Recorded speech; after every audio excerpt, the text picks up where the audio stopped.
Makarami po kami ng pagtanong. Ilan sa pangunahing direktiba po ng ating Pangulong Marcos nung kayo po ay itinalaga bilang bagong hepe po ng Bureau of Customs ay palakihin, enhance revenue collection among others po na parang 1 trillion pesos yata ang target ngayon para sa Bureau of Customs. So, I don't know, essentially, ito yung plugging po, yung mga leakages, yung mga tagas po sa pangungulekta ng taripa dyan po sa Bureau of Customs. And pag yan po ang pag-uusapan natin, alam naman po natin yung smuggling po yan, yung korupsyon po sa ahensya. Ano po, when you break it down to the nitty-gritty, paano yung po sa katuparan na matapalan yung mga tagas po sa Bureau of Customs, sa collections po ninyo? Apo, tama po. Actually, for this year, 958 billion po yun. 958.7 billion. Umangat po yan from the previous year na 600 billion plus lang. And then next year naman po, more than 1.1 trillion na po. Wow. So, tama po kayo.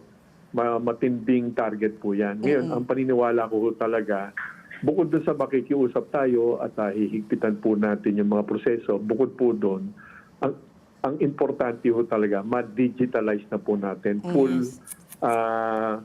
Full automation po ng mga proseso. Ibig sabihin, para ho kayo nag-ATM, pumunta ho kayo sa ATM machine, may pinipindot na po kayo doon, anong transaction ang gusto niyong gawin, upang ang human intervention, wala ho akong hinuhusgahan po ng mga kasamaan ko naman po na ngayon ng DOC. Subalit, available naman po yung mga teknolohiya ng customs management from other countries. Mag-adapt na lang ho tayo. Yan ho ay may proseso lang. Siyempre, we will make sure na yung proseso ho ng kuha ho natin, acquisition yan, isang ayon naman po sa tamang batas. Gagawin po natin. Modernization po talaga ang pinaniniwalaan ko solusyon. Of course, nandyan po yung pagtulong ng ating mga kasamahan, yung tinatawag natin pagmamalasakit sa bayan. Subalit, alam niyo naman ang tukso, pag malakas o minsan nakakalimutan po natin yung aspeto ng pagmamalasakit. Kailangan po talaga technological solutions po talaga. Oo. Para walang human discretion. Let's go. Parang NCAP yan Pat B. Oo. So Sir Yusek Ariel po, sabi mo nga, modernization, digitalization is really the key. I know you've just been there for a few days, but so far, how far are we in terms of digitalization? Are we just like 50%? Nasaan na ba yung ating yung inyong target, and how long before you'll be able to achieve 100% digitalization? Dalawang bagay po, ma'am.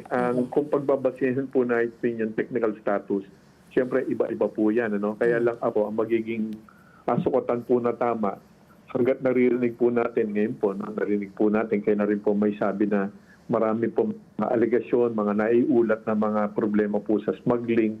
Ibig sabihin po, yung sistema hindi gumagana. So, kahit pa sabihin sa akin yan ng official report na yan, 80%, 50%, 30%, hindi po gumagana . So, yung pong katotohanan dyan. Kaya willing po akong tignan po talaga yan sa simula. Hindi naman po natin sasayangin po yung kung may mga investments na lalo na ako sa mga hardware. Ang importante po dito yung software po tinatawag. So, nung panilawanan ko po yan kay Pangulong Bongbong, nung nagbibigay po siya ng instructions nung isang Lunes po, nung last week, binili niya, piniliwanag ko sa kanya, 10 yung aking programang gustong gawin. Subalit wala tayong oras, isa-isahin po yun. Una po yan talagang full automation, kailangan po yan. Pangalawa, halimbawa lang po ito, kailangan natin ng tinatawag na PLSR, Port Load Survey Report. Ang ibig sabihin yan, ang lagi nating naririnig, ang sample po niyan, yung SGS, yan, sikat po yan.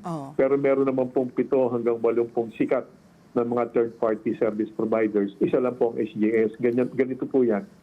Ang kargamento, pag galing sa abroad, pag ginamitan niya ng PLSR, ibig sabihin magkakaroon na po ng pag-uulat doon kung ano talaga ang laman ng shipment. Sample, 100 million worth niya, 100 million pesos ang halaga niyan. At kunwari lang din, 100 million, kunwari lang na sapatos.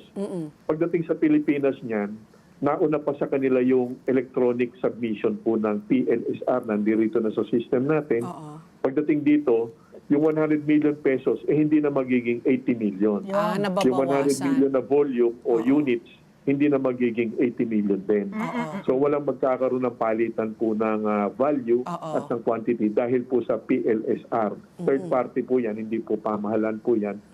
International po, ginagawa po yan ng ibang bansa. Subalit aaralin lang po namin kung paano naman hindi makadagdag po sa gastusin po yan. Pero minimal po yun eh. Minimal po yan ang expense. Yung mga ganun ng programa. Automation, That's a software. PLSR, tamang x-ray machine, mga modernong x-ray machine. Kailangan po, teknolohiya po yung ating sandalan.